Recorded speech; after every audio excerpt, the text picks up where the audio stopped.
प्रधानमन्त्री र राष्ट्रपति मिलेपछि त जे पनि हुने रहेछ नि त, होइन त?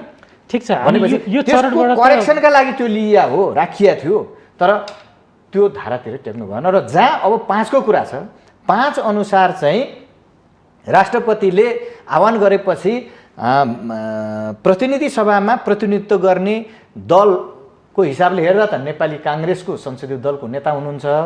तर 5 ले भन्छ के भन्दाखेरि यो 1 देखि 2 हुँदै 2 देखि 3 हुँदै 3 बाट 4 मा पुगेपछि पनि यदि प्रधानमन्त्री नियुक्त हुन सकेन अथवा त्यो प्रधानमन्त्रीले विश्वास गुमायो भने संविधानको धारा 5 मा पुगेपछि चाहिँ अब के भन्दा प्रतिनिधि सभामा भएको जुनसुकै एकजना कोही, होइन, एकजना कोही पनि संसदले अथवा प्रतिनिधि सभाको सदस्यले मसँग बहुमत छ है, प्रतिनिधि सभाको मसँग बहुमत छ, प्रतिनिधि सभाको सदस्यहरूको बहुमत मसँग छ भनेर जस्टिफाई गरेर राष्ट्रपति कहाँ गएपछि त्यो संसदको सदस्य प्रधानमन्त्रीमा नियुक्त स्वतः गरिदिनु पर्ने प्रतिनिधि सभाका सदस्यहरूको सो निर्णयको कुरा छ। त्यो स्पष्ट छैन त्यो त? होइन, छ धारा 76 को 5 भनेको प्रतिनिधि सभाको बैठकबाट या प्रतिनिधि सभाबाट विकल्पको अन्तिम रूपमा चाहिँ के हो त भन्दा सरकार गठन गर्ने प्रोभिजन हो त्यो। त्यसलाई मानिसहरूले अब विभिन्न ढङ्गबाट अर्थ्याएर बङ्ग्याएर, होइन, कुरा गरेर निर्दलीय भनेर कहाँ निर्दलीय व्यवस्थाको कल्पना गरेका छ र? भन्दा लोकतन्त्र भन्ने गर्दा अलोकतान्त्रिक हुने, भन्दा संवैधानिक भन्ने गर्दा व्यवहारमा असंवैधानिक गर्ने, भन्दा संविधानका धाराहरू अनुसार म अगाडि बढ्या छु भन्ने संविधानका धारालाई कुल्चिँदै मिच्दै कर्लपै खाइदिनु खोज्ने, भन्दा भ्रष्टाचार शून्य सहनशीलता भन्ने, होइन, तर भ्रष्टाचारलाई बढावा दिने र संरक्षण गर्ने, भन्दा सुशासनको कुरा गर्ने तर गर्दा कुशासनको क्षेत्रतिर लाग्ने, भन्दा संरक्षण गर्छु भनेर भन्ने गर्दा मारान्दै जाने कि फ्याट फ्याट फ्याट फ्याट। यहाँ के विपक्षमा रहेको भएर यस्तो सबै आरोप लगाउनु भयो कि प्रमाण पनि छ यी विषयमा? होइन, प्रमाण छ नि त। प्रमाण के? अरू प्रमाण के हेर्नुपर्छ ल भन्नुहोस्। केही साथीहरूले हिजो प्रतिगमन मुर्दाबाद, अहिले उप प्रधानमन्त्रीमा शपथ ग्रहण गर्नुभयो हिजो, होइन, प्रतिगमन मुर्दाबाद, सबैभन्दा भ्रष्ट, सबैभन्दा अलोकतान्त्रिक, सबैभन्दा तानाशाह केपी ओली भन्ने माननीय राजेन्द्र महतो, उहाँ अब खड्गप्रसाद ओली, केपी ओलीजीको चाहिँ नेतृत्वको सरकारमा सर्लकै जानुभयो। उहाँहरूको पनि देखियो, राष्ट्रवाद पनि देखियो, मधेस मुद्दा पनि देखियो, सबै देखियो। उहाँलाई लाग्छ उहाँ नै खेलाडी हो, म सर्वश्रेष्ठ हुँ जस्तो लाग्यो होला, होइन। तर यो खेल भनेको सम्भावनाको खेल हो, राजनीति भनेको सम्भावनाको खेल हो।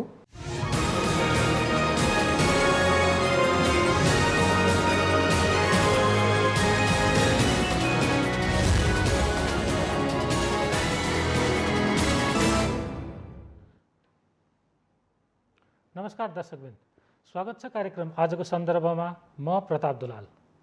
दर्शकबिन, यति बेला नेपालको राजनीति प्रतिनिधि सभा विघटन पछिको घटनाक्रममै केन्द्रित छ। दलहरू यसको पक्ष र विपक्षमा बहस तथा छलफल गरिरहेका छन् भने यो विषयको मुद्दा सर्वोच्च अदालतमा पनि छ। यस्तै गरी शनिबार सरकारले मन्त्रीमण्डल पुनर्गठन गरेको छ।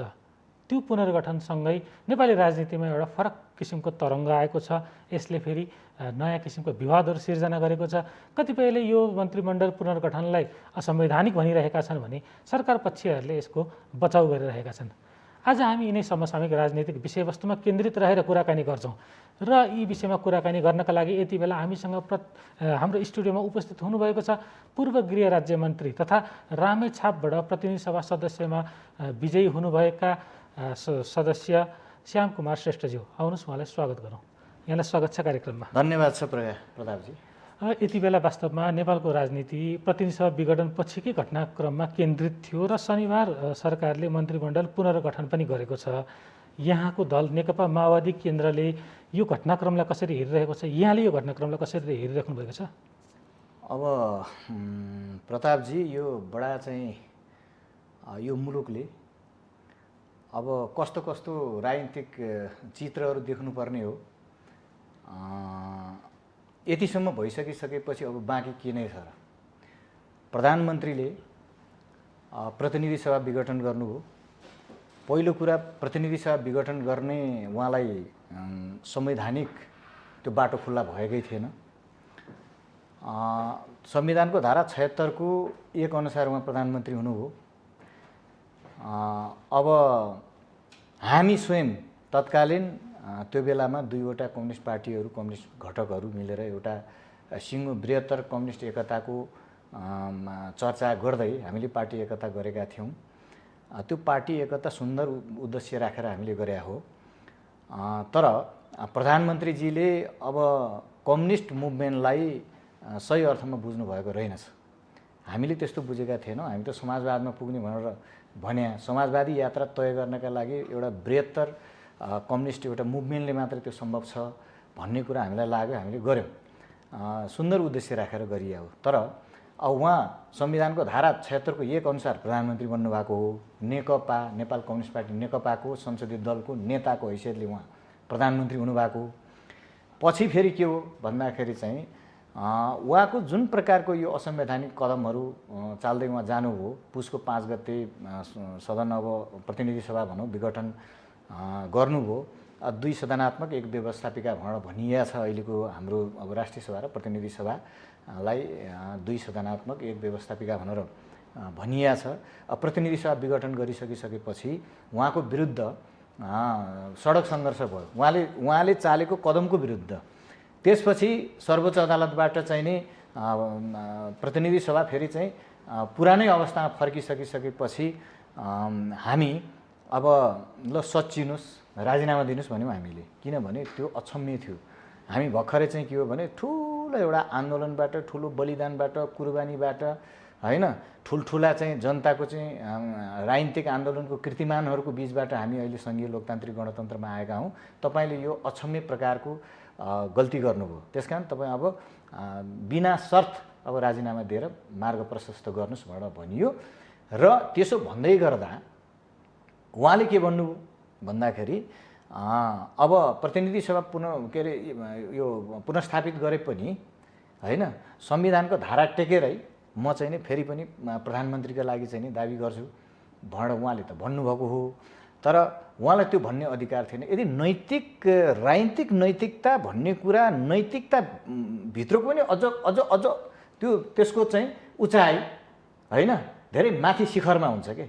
त्यसकारण उहाँले चाहिँ के हो त भन्दाखेरि चाहिँ नि अब राजीनामा दिने कुरो त परै जाओस्। अब पछिल्लो चरणमा आइसकिसकेपछि उहाँले झन्सार संवैधानिक रूपले नभएको कुरा हैन, अब अध्यादेश मार्फत चाहिँ मुलुक चलाउने कुरा, संविधानमा नभएका धाराहरू टेक्दै कुल्चिँदै अगाडि बढ्ने कुरा। उहाँ जब चाहिँ अब त्यो भइसकिसकेपछि सर्वोच्च अदालतले ल है अब 2टा पार्टी पुरानो अवस्था भनेर चाहिँ परमादेश गर्यो।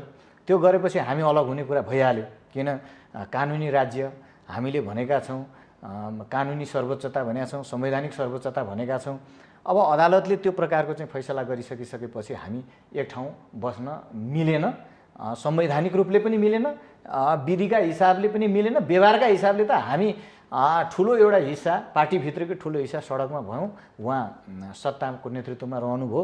त्यसो भइसकिसकेपछि उहाँले के गर्नु पर्थ्यो भन्दा संविधानको धारा 100 को 2 अनुसार उहाँले फागुनको 23 बाट चैतको 23 भित्र भनेको 1 महिनाभित्र चाहिँ उहाँले फेरि सदनमा प्रस्तुत भएर मलाई विश्वासको मत चाहियो। किनभने संविधानको धारा 100 को 2 मा प्रष्टसँग उल्लेख के गरेको छ भने कुनै पनि दलले समर्थन गरेर प्रधानमन्त्री भएको छ भने या पार्टीमै एकलौटी हैन आफ्नो बहुमत भएर प्रधानमन्त्री भएको छ भने त्यो दल विभाजन भयो भने विभाजन भएको मितिबाट हैन 1 महिनाभित्र चाहिँ विश्वासको मत लिनुपर्छ भन्ने हाम्रो संवैधानिक व्यवस्था हामीले प्रष्टसँग लेखेका छौँ र त्यही नै हो हुने कुरा। तर उहाँले फागुनको 23 बाट चैतको 23 भित्र लिनुपर्ने कुन त्यो बेलामा त प्रतिनिधि सभा त सुचारू छ, पुनर्स्थापित भइसकेपछि त सुचारू छ नि त।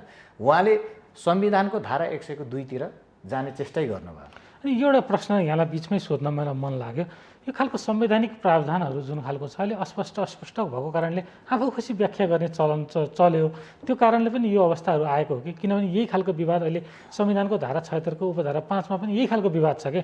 यहाँहरूले भन्नुहुन्छ यो के अरे यसमा चाहिँ दलीय व्यवस्था लागू हुँदैन, सांसदहरू स्वतन्त्र हुन्छन्, आफूले मत व्यक्त गर्न सक्छन् भनिराख्नु भएको छ भने सरकार पक्ष नेताहरू अहिले के भनिराख्नु भएको छ भने कहाँ हुन्छ अरू सबै धाराले चाहिँ दलीय व्यवस्थालाई मान्ने, धारा 76(5) मा जानुसाथ तिम्रो अब निर्दलीय भयो भनेर यो के यो निर्दलीय शासनमा लाने हो र यो धाराले, त्यो होइन यो दलीय व्यवस्थामा छ भनेर अलि आफ्नै किसिमको व्याख्या गर्ने चलनले पनि यी खालका संवैधानिक अलिकति पुरा गर्नलाई बाध्य नभएको अवस्था हो कि? होइन प्रतापजी, यो कुरा चाहिँ कस्तो हुँदो रहेछ भने संविधानको विभिन्न धाराहरूको व्याख्या आफैले गर्ने कुरा होइन। त्यो धारा आफूले धाराले के बताइराखेको छ, त्यसका उपधाराहरू अनुसूचीहरूले होइन के व्याख्या गरेका छ अथवा के भनेको छ भन्ने कुरा त प्रष्टसँग लेखिएकै छ नि त।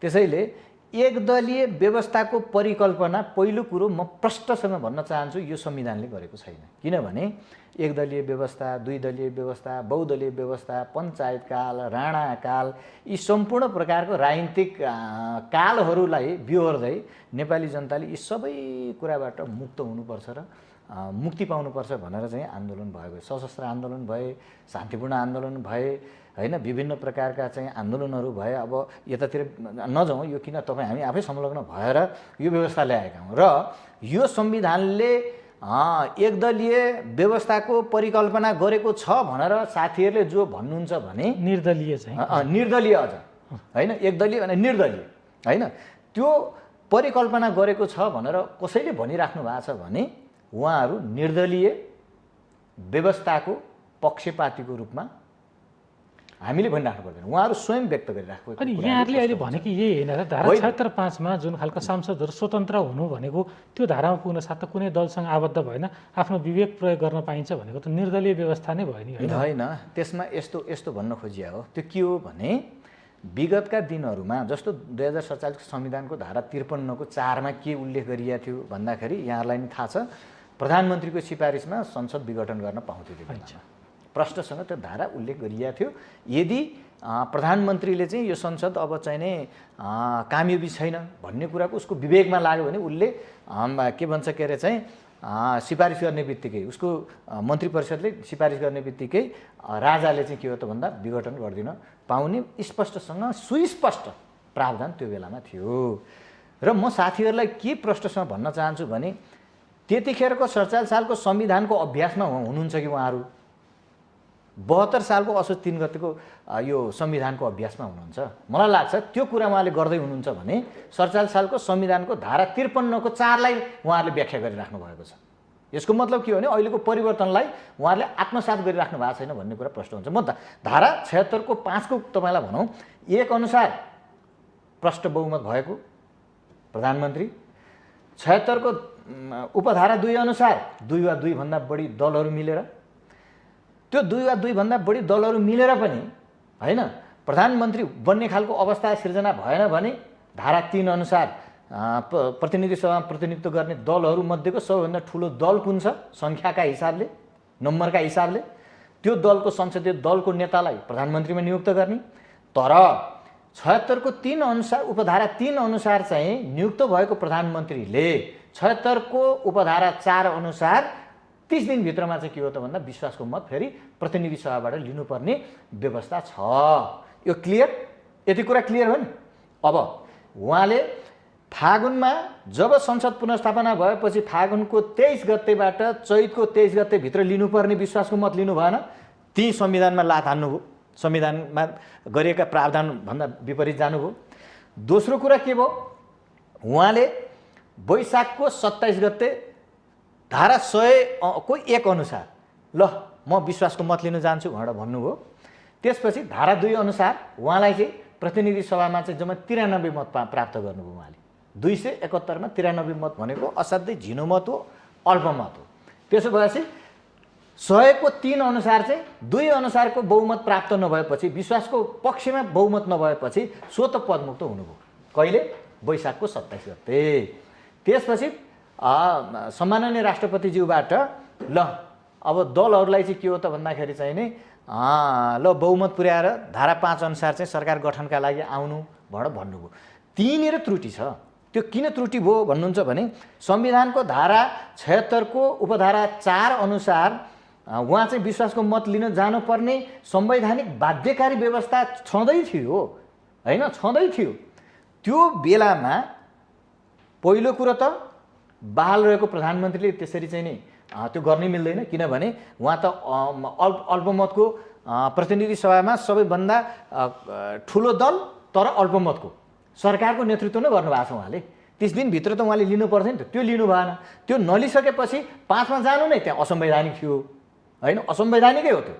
तर 5 अनुसार अब राष्ट्रपतिज्यूले चाहिँ नि आह्वान गरिसक्नु भएपछि त्यो पनि टाइम फ्रेम हेर्नुहोस् त तपाईँ कस्तो टाइम हेर्नु भने वर्किङ आवर भनेको लगभग 5-6 घन्टा मात्रै हो, 5-6 घन्टा मात्रै हो। हेर्दा त अहिले दिन राति, भोलिपल्ट चाहिँ तपाईँको 9 बजीसम्म भनेर भनियो, अहिले दिन राति चाहिँ 2 बजे पौने 2 बजे विघटन गरे हो नि, राति त्यो कसैले थाहा पाउला कि ऊ बेलामा त्यो राजतन्त्रको बेलामा नि यस्तै हुने गर्थ्यो क्या। जे निर्णय हुन्छ भनेपछि आधा रातमा हुने, आधा रातमा भङ्ग गर्ने, आधा रातमा चाहिँ नि के हो त भन्दाखेरि यस्ता खालका निर्णय हुने, यो प्रचलन थियो। त्यसको निरन्तरताको रूपमा यो अहिलेको सम्माननीय राष्ट्रपतिज्यूले गर्नुभयो, यो दुःखद कुरा हो। किनभने सम्माननीय राष्ट्रपतिज्यू भनेको त संविधानको रक्षक हो। हेर्नुहोस् धारा 61, संविधानको धारा 61 को 1 देखि 4 सम्म राष्ट्रपतिज्यूले के गर्नुपर्ने हो भन्ने कुरा प्रष्टसँग त्यहाँ उल्लेख छ। संविधानको संरक्षक, मुलुकको राष्ट्राध्यक्ष हैन त, अनि हुँदै संविधानको धारा 61 को 4 अनुसार चाहिँ संविधानको संरक्षण पनि गर्नुपर्छ र संविधानको परिपालना पनि गर्नुपर्छ भनेर त्यहाँ उल्लेख गरिएको छ। त्यो किन गरियो भन्दाखेरि पहिला जस्तै यो आफूलाई मन लाग्यो भने प्रधानमन्त्री र राष्ट्रपति मिलेपछि त जे पनि हुने रहेछ नि त, हैन त? ठिक छ, भनेपछि यो चरणबाट करेक्सनका लागि त्यो लिइया हो, राखिया थियो, तर त्यो धारातिर टेक्नु भएन। र जहाँ अब 5 को कुरा छ, 5 अनुसार चाहिँ राष्ट्रपतिले आह्वान गरेपछि प्रतिनिधि सभामा प्रतिनिधित्व गर्ने दलको हिसाबले हेर्दा त नेपाली काङ्ग्रेसको संसदीय दलको नेता हुनुहुन्छ। तर 5 ले भन्छ के भन्दाखेरि यो 1 देखि 2 हुँदै 2 देखि 3 हुँदै 3 बाट 4 मा पुगेपछि पनि यदि प्रधानमन्त्री नियुक्त हुन सकेन अथवा त्यो प्रधानमन्त्रीले विश्वास गुमायो भने संविधानको धारा 5 मा पुगेपछि चाहिँ अब के भन्दा प्रतिनिधि सभामा भएको जुनसुकै एकजना कोही हैन, एकजना कोही पनि संसदले अथवा प्रतिनिधि सभाको सदस्यले मसँग बहुमत छ है, प्रतिनिधि सभाको मसँग बहुमत छ, प्रतिनिधि सभाको सदस्यहरूको बहुमत मसँग छ भनेर जस्टिफाई गरेर राष्ट्रपति कहाँ गएपछि त्यो संसदको सदस्य प्रधानमन्त्रीमा नियुक्त स्वतः गरिदिनु पर्ने व्यवस्था धारा 5 मेरो प्रश्न यही नै छ कि के भने यहाँहरू दलीय व्यवस्था 5 अनुसार हो, यहाँहरू दलीय व्यवस्था स्वीकार्नु भएको छ, दलीय व्यवस्थामा हुनुहुन्छ, धारा अब संविधानको हरेक धाराले त्यो व्यवस्थालाई मानेको छ भने 76/5 मा गइसकेपछि नेकपा एमालेका सांसदहरू दलीय निर्णय नगरिकन व्यक्तिगत रूपमा त्यसरी गरेर हस्ताक्षर गर्न मिल्दैन भनेर जुन सत्तापक्षले यति बेला कुरा गरिरहेको छ, यही खालको अमुक धारा अलि अमुक बस्दियो, यो खालको निर्दलीय व्यवस्था हो कि दल मान्नु पर्दैन आफ्नो हिसाबले आऊ भनेर भनेको पनि छैन। तर त्यहाँनिर पनि दलको निर्णय त चाहिने थियो होला नि त, यो खालको विवाद त त्यहाँनिर छ होइन। त्यसमा दलको निर्णय भन्ने भन्दा पनि प्रतिनिधि सभाका सदस्यहरूको सो निर्णयको कुरा छ। त्यो स्पष्ट छैन त्यो त होइन, छ धारा 76 को 5 भनेको प्रतिनिधि सभाको बैठकबाट या प्रतिनिधि सभाबाट विकल्पको अन्तिम रूपमा चाहिँ के हो त भन्दा सरकार गठन गर्ने प्रोभिजन हो त्यो। त्यसलाई मानिसहरूले अब विभिन्न ढङ्गबाट अर्थ्याएर बङ्ग्याएर हैन कुरा गरेर निर्दलीय भनेर कहाँ निर्दलीय व्यवस्थाको कल्पना गरेका छ र? प्रतिस्पर्धा त होइन। जस्तो मानौँ ल अब हिजोका दिनमा हैन, हिजोका दिनमा 74 सालको माघमा भनौँ न, फागुनमा अब प्रधानमन्त्री केपी शर्मा ओलीज्यू प्रधानमन्त्री हुनुभयो हैन त? उहाँको एक्लै आफ्नै दलको मात्र बहुमतले त उहाँ प्रधानमन्त्री हुनुभयो होइन, कुनै न कुनै दलले त समर्थन गर्न पर्यो नि। अनि अब अर्को कुरा के हो भन्दाखेरि धारा 5 अनुसार हैन, धारा 5 अनुसार नियुक्त भएको प्रधानमन्त्रीले पनि संविधानको धारा 76 को हैन, धारा 76 को 4 अनुसार नै फेरि के हो भन्दाखेरि 1 महिनाभित्रमा फेरि विश्वासको मत त आर्जन गर्नुपर्छ नि त। अनि त्यो कुरालाई बिर्सेर त्यो कुरालाई चाहिँ बिर्सेर निर्दलीय भनेर यो बेकारमा मानिसहरूलाई चाहिँ उल्लु बनाउने कामभन्दा अर्को केही पनि होइन। नेपाली नागरिकहरूलाई जनताहरूलाई यो चाहिँ के भन्छ के अरे चाहिँ केही पनि बुझ्दैनन्। अरू लाटो सोझो छ, हामी मात्रै चतुर, हामी मात्रै जान्ने, हामी मात्रै सबै कुरा हो, सर्वेसर्वा हो भन्ने ढङ्गबाट व्याख्या गरिएको जस्तो कुराभन्दा सिवाय अर्को केही पनि हुन सक्दैन। त्यो धारा 76 को उपधारा 5 को व्याख्या निर्दलीय भन्ने हुन्न। त्यो ठिक छ, कहाँ लेखिया छ त्यहाँ निर्दलीय? ठिक छ। अहिले अब नेपालको राजनीति अब यो विषयमा सम्भवतः सर्वोच्चले पनि निर्णय गर्ला, त्यसपछि केही निष्कर्ष निस्केला, त्यसपछि नेपालको राजनीति उसमा जाला। तर यति बेला जुन खालको मन्त्रीमण्डल पुनर्गठन छ, यहाँहरूले यसलाई असंवैधानिक भनिराख्नु भएको छ, तर एउटा प्रधानमन्त्री सरकार चलाउने दायित्व छ, निर्वाचन गराउने दायित्व छ आजको मितिसम्म, किनभने यो मुद्दा विचाराधीन अवस्थामा भएकाले यसलाई आजकै घटनाबाट हामीले चाहिँ मूल्याङ्कन गर्नुपर्ने हुन्छ भने त्यो दायित्व पुरा गर्नलाई चाहिँ सरकार पुनर्गठन गर्नलाई चाहिँ यहाँहरू किन असंवैधानिक भनिराख्नु भएको छ? यहाँ सुन्नु न, पहिलो कुरा के हो भन्नुहुन्छ भने अब यो शिशु गणतन्त्रकै घाँटी निमोट्ने काम गर्नुभएको छ। विधिको शासन हामीले खोजे हो, कानुनी राज्य हामीले खोजेको हो, संवैधानिक सर्वोच्चता हामीले खोजेको हो। लोकतन्त्रको सुन्दर पक्ष भनेको बहुदलीय प्रतिस्पर्धात्मक खालको राज्य व्यवस्थामा प्रतिनिधित्व गर्ने व्यवस्थाको हामीले चाहिँ नि खोजी गरेको हो र त्यो स्थापना गरेका हौँ।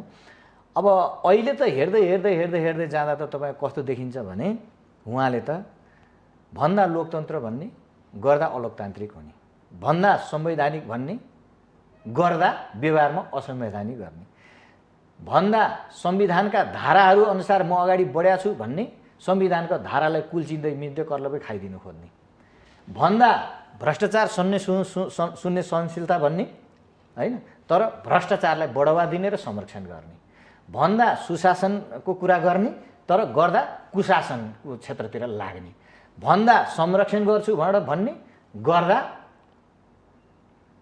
मारान्दै जाने। यहाँ कि विपक्षमा रहेको भएर यस्तो सबै आरोप लगाउनु भयो कि प्रमाण पनि छ यी विषयमा? होइन, प्रमाण छ नि त। प्रमाण के? अरू प्रमाण के हेर्नुपर्छ ल भन्नुहोस्।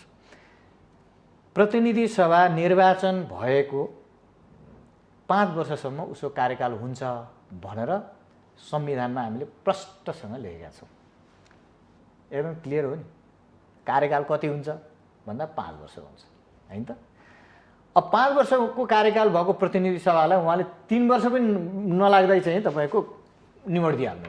पुस 5 भने त 3 वर्ष पुरा भएको थिएन नि, होइन त। त्यो के हो? संवैधानिक भयो? भएन नि।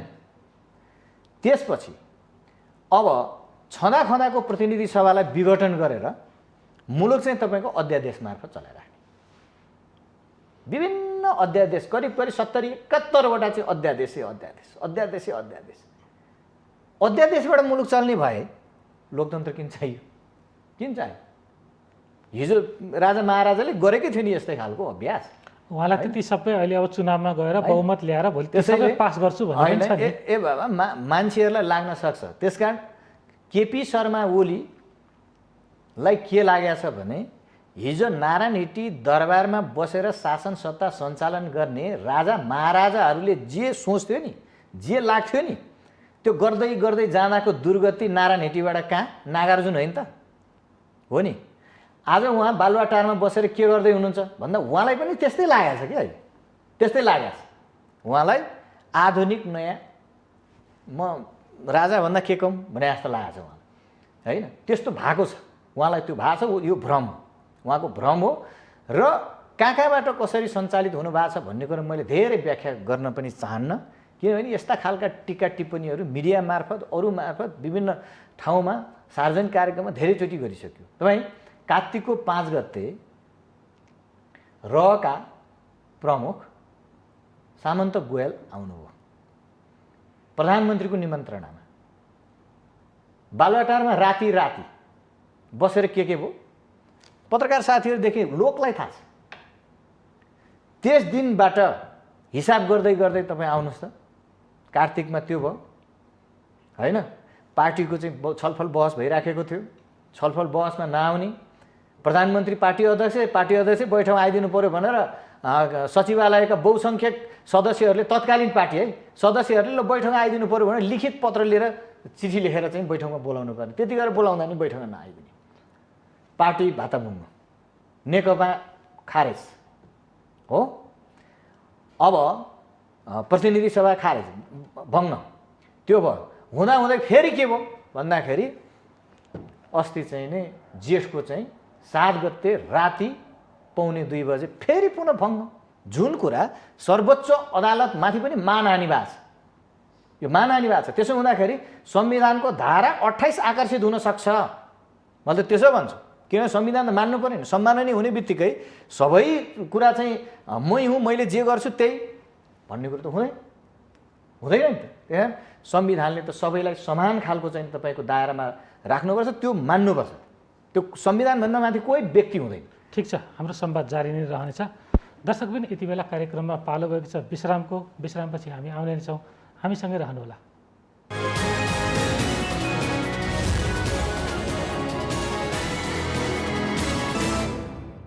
दर्शकबिन, पुनः स्वागत छ कार्यक्रममा। यति बेला हामी प्रतिनिधि सभा विघटन पछिको घटनाक्रम, मन्त्रीमण्डल पुनर्गठन पछिको घटनाक्रम, राजनीतिक प्रतिक्रिया लगायतका यावत समसामयिक राजनीतिक विषयमा कुराकानी गरिरहेका छौँ। र यी विषयमा कुराकानी गर्नका लागि यति बेला हाम्रो स्टुडियोमा हुनुहुन्छ नेकपा माओवादी केन्द्रका तर्फबाट रामेछाप जिल्लाबाट प्रतिनिधि सभा सदस्य चुनिनु भएका तथा पूर्व गृह राज्यमन्त्री श्याम कुमार श्रेष्ठज्यू। जस्तो यति भयो अहिलेसम्म हामीले कुरा गऱ्यौँ विगतका राजनीतिका कुरा, तर यति बेला मुलुक महामारीको चपेटामा छ, मुलुकले एउटा निकास खोजिरहेको छ। किन राजनीतिक गतिरोधको यो अवधि धेरै लम्बिसक्यो, यो राजनीतिक सङ्क्रमण काल हो, योबाट निकास त पाउनुपर्छ, ढिलो चाँडोको कुरा होला भनेपछि अबको दिनमा नेपालको राजनीतिले निकास चाहिँ कसरी पाउँछ? जनताले सकारात्मक सोच राख्ने राजनीतिक दलबाट, नेपालको राजनीतिबाट कुन अवस्थामा चाहिँ सकारात्मक सोच ल्याउन सकिन्छ होला? अब यहाँ दुईवटा विषयवस्तुहरू छन् यसमा जस्तो लाग्छ। पहिलो कुरा के हो भने सम्मानित सर्वोच्च अदालतमा रिट परेको छ। अब संवैधानिक इजालसमा त्यसको चाहिँ नि अब बहस पैरवीको क्रमसँगै छ।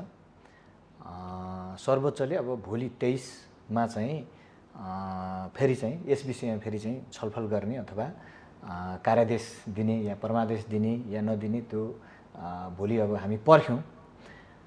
जहाँसम्म लाग्छ सर्वोच्च अदालतबाट हुने निर्णयले एउटा संवैधानिक व्यवस्थामा बाटो कता लिन्छ भन्ने कुराले निर्कुल गर्छ जस्तो लाग्छ एउटा।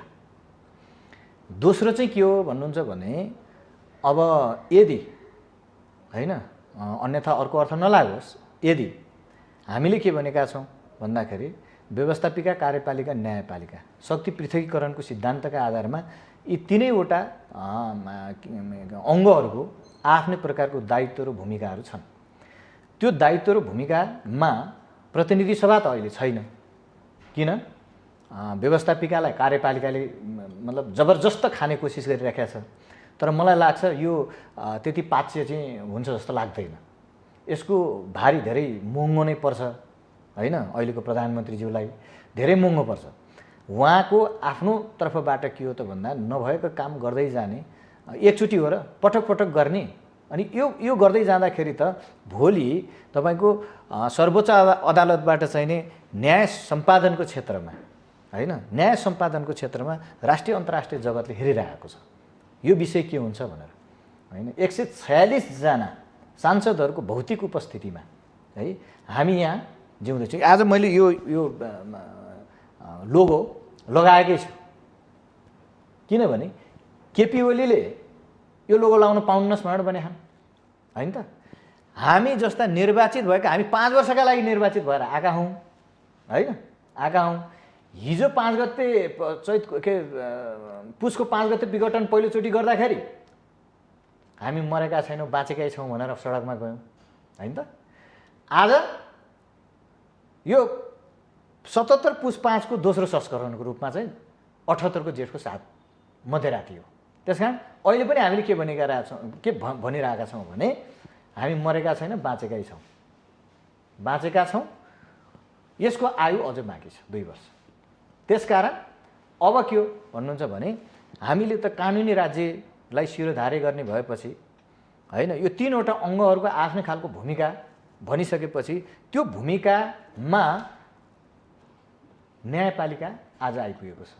न्यायपालिकाले त्यो भूमिकाको स्पष्टता हासिल गरिदिनुपर्ने दायित्व न्यायपालिकाको काँधमा परेको छ। त्यसकारण यो कुरा आएपछि एउटा बाटो रूपले चाहिँ नि क्लियर गर्छ भनौँ न, राजनीतिक कोर्स एक ढङ्गले क्लियर भएर जान्छ। किन?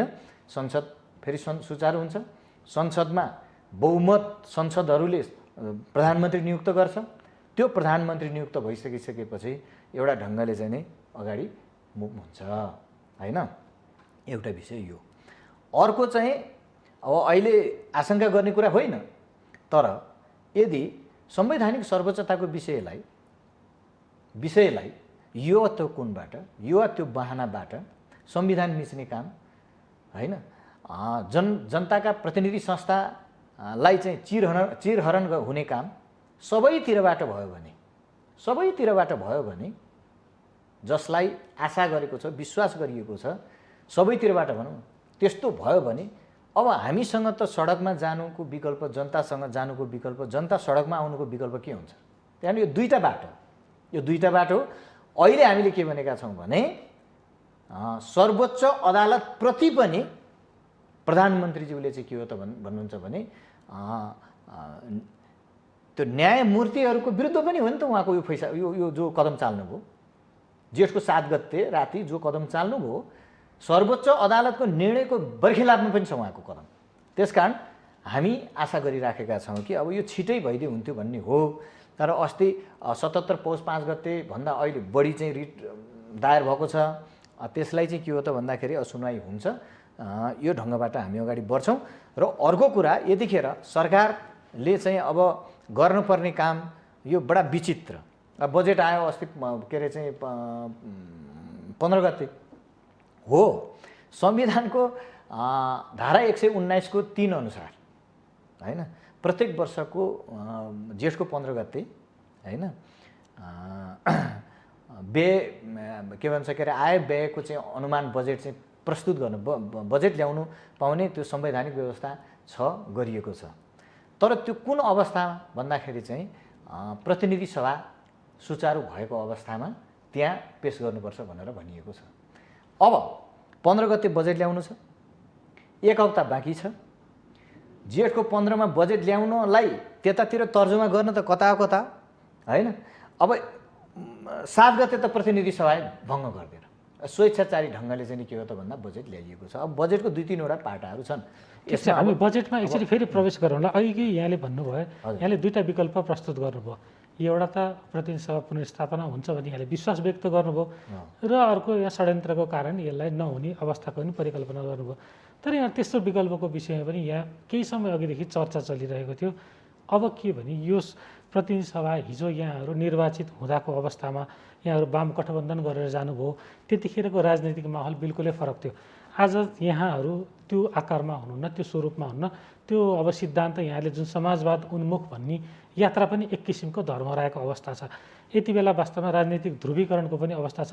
बिल्कुलै राजनीतिक कोर्स नै फरक दिशामा गइरहेको छ भनेपछि यही प्रतिनिधि सभाबाट यी सबैको निर्क्युल हुन नसक्ने अवस्था पनि देखियो। किनभने संविधानको धारा 76(2) अनुसार यहाँहरूले त्यत्रो प्रयास गर्दा पनि एउटा बहुमतको प्रधानमन्त्री प्रस्ताव गर्न सक्नु भएन। प्रधानमन्त्रीज्यूले पनि उहाँले पनि गर्न सक्नु भएन। उहाँले जुन यहाँले संसदको धारा 76(4) अनुसार 1 महिनाभित्र बहुमत लिनु पर्थ्यो भनिराख्दा उहाँले चाहिँ मैले यो कारणले लिन सक्दिनँ भनेर उहाँले सार्वजनिक अभिव्यक्ति दिइसक्नुभयो। हाम्रो राजनीतिक प्रणाली एक किसिमको अलिकति जटिल मोडमै आइसकेको छ भनेपछि यी सबैको निकास त निर्वाचन पनि हुनसक्छ होला नि त। त्यो पनि एउटा विकल्प हुनसक्छ होला नि। यहाँहरू सडकमा नगइकन जे खालको निर्णय आउँछ त्यसपछि अब पुनर्स्थापना भयो भने त त्यसलाई यहाँहरूले पक्कै स्वीकार्नुहुन्छ। नभएको अवस्था पनि अब निर्वाचनको तयारी गरेर अथवा पुनर्स्थापना भइसकेको अवस्था पनि निर्वाचनकै लागि यहाँहरू बहस छलफल गरेर त्यो अनुसारको एउटा राजनीतिक समीकरण बनाएर पनि मुलुकलाई निकास दिन सकिन्छ होला। त्यहाँतिर चाहिँ यहाँहरूको बहस किन केन्द्रित हुँदैन? यसमा 2टा विषय। एउटा चाहिँ अब निर्वाचनमा कहिले जाने होइन, पब्लिक भोटिङ आवधिक निर्वाचन प्रणालीको बारेमा हामीले के व्यवस्था गरेका छौँ? 5-5 वर्षमा निर्वाचन हुन्छ भनेर भनिएको छ। त्योभन्दा अगावै जाने कुराले संवैधानिक व्यवस्था माथि पनि होइन राम्रोसँग प्रयोग नगरेको स्थिति छर्लङ्ग हुन आउँछ। पहिलो कुरा। म हार्दिकतापूर्वक म राख्न चाहन्छु। त्यसकारण यो संविधानलाई त कार्यान्वयन गर्नु छ नि त, होइन? संविधानमा उल्लेख गरेको छ 5 वर्षको कार्यावधि हुन्छ भनेर। अनि हामी चाहिँ 5 वर्ष होइन जेसुकै लेखियोस् अब जाउँ भन्ने हो भने त बाटो त फेरि फरक मतलब चाहिँ गडबडी हुने भयो नि त। तर यो अडानले फेरि गतिरोध बढ्ने अवस्था 76 को धारा 2 अनुसार प्रधानमन्त्री दिन सकिएन भन्ने सन्दर्भको कुरा टाइम पनि त हुन्छ नि त। ए बाबा हिजो निरङ्कुश तन्त्र हुँदाखेरि त 1 हप्ताका लागि टाइम दिन्थ्यो, 1 हप्तामा भएन भने फेरि 3 दिन थप्थ्यो, त्यसले नि भएन भने फेरि 2 दिन थप्थ्यो, त्यसले पनि भएन भने अर्को 2 दिन थप्थ्यो, यो त गर्थ्यो त। भनेपछि यो के अर्को निरङ्कुशताको उदय हुन खोज्या हो? यसलाई के भन्ने अब? यसलाई के भन्ने? हिजो राजा महाराजाले त टाइम दिन्थे, जेसुकै होस् व्यवस्थाको एउटा चाहिँ होइन सञ्चालन गर्ने रूपरङ्गहरू जुन जुन ढङ्गको थियो हामीले भोग्यौँ, होइन? तर त्यस्तो बेलामा त अलिकता सहिष्णुता देखाउँथे, अलिकता के भन्छ कि वर्किङ आवरलाई अलिकता बढोत्तरी दिन्थ्यो हुन्थ्यो भने अहिले त तपाईँ दोस्रो पटकको चाहिँ त्यो आह्वान भङ्ग गरिसकेपछिको आह्वान त हेर्नुभयो भने कस्तो त हेर्नुहोस् त। अहिले रातको लागि थियो 23 घन्टा, त्यो पनि हजुर है 21 घन्टा, 21 घन्टा नि अब राति छ नि त, राति छ। वर्किङ आवर भने 5 घन्टाको हो कि भन्नुहोस् त। भने त्यस्तो गर्दाखेरि नियत के हो भन्ने कुरा हो। नियत सफा हुँदा सबै कुरा राम्रो हुन्छ। नियतमै खराबी भइसकिसकेपछि त अब कसको के लाग्छ? त्यसैले अहिलेको यो सरकार पुरै अलोकतान्त्रिक छ, अवैधानिक छ, यो असंवैधानिक छ, निरङ्कुश छ। यसको बाटो भनेको पतनको बाटो। तर एउटा कुरा यहाँले पटक पटक यहाँ दोहोऱ्याउनु भयो, हिजोको राजा महाराजाले पनि नगरेको प्रवृत्ति अहिले देखियो भनिराख्दा यहाँले हिजोको दिनमा के भनिन्थ्यो भने यहाँहरू त अझ सशस्त्र द्वन्द्वमा आउनुभयो, यहाँ त अझ युवा उमेरदेखि नै सशस्त्र द्वन्द्वमा होमिनु भएको, त्यसै कारण कम उमेरमै यहाँले त अब पटक पटक चाहिँ संसद पनि बनिसक्नुभयो र गृह राज्य मन्त्री बनिसक्नुभयो यति यङ उमेरमा। भनेपछि यहाँहरूले त्यो एउटा प्रवृत्तिको विरुद्ध लडाइँ गर्नुभएको थियो। तर त्यतिखेर के भनियो भने यो संस्थालाई फ्यालेपछि यो सबै समस्या समाधान हुन्छ भन्ने खालको नारा पनि थियो। तर यही प्रवृत्ति अझ त्योभन्दा पनि निरङ्कुश प्रवृत्ति अहिले देखियो भन्ने हुनुहुन्छ भनेपछि समस्या गलत थियो कि यहाँहरूको आन्दोलनको त्यतिखेरको मिसन नै गलत थियो कि त्यो पो कुरा जस्तो बुझियो त यहाँले यी सबै कुरा भनिराखेको थिए? होइन, हाम्रो मिसन, हाम्रो विचार, हाम्रो आन्दोलन, हाम्रो कार्यदिशा, हाम्रो रणनीतिहरू, हाम्रा चाहिँ नि राजनीतिक कोर्सका चाहिँ नि सम्पूर्ण चाहिँ एजेन्डाहरू यो कुनै पनि गलत थिएनन् भन्ने कुरा त संविधान जारी भइसकिसकेपछि यी 70 वर्षदेखिको जो लोकतान्त्रिक आन्दोलनमा पटक पटक थाँतिरहेको यो जनताद्वारा निर्वाचित भएका प्रतिनिधिहरूको माध्यमबाट जनताको अधिकार सुनिश्चित गर्ने कुरा हामीले त पुष्टि गऱ्यौँ नि त। कसरी गलत थियो भन्न चाहिन्छ? तर प्रवृत्ति फेरि त्यो देखियो भने त्यसैले हो यही विषय हामीले राज संस्थाको विरोध गर्दै गर्दा होइन सामन्ती चिन्तनको पनि विरोध गरेकै हो, होइन? गलत प्रवृत्तिको विरुद्ध पनि लड्नुपर्छ भनेर भनिया हो। त्यसभित्र के हो भन्दा सबैभन्दा पहिला चाहिँ पार्टीभित्रको लोकतन्त्र अथवा जनवाद सुन्दर अभ्यास हुनुपर्छ भनेर भनिया थियो।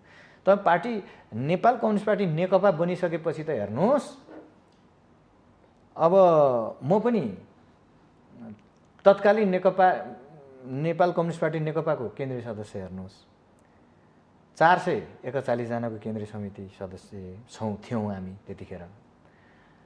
अब केन्द्रीय समितिको मिटिङ जम्मा चाहिँ नि तपाईँको एकपटक बसियो हेर्नुहोस् है।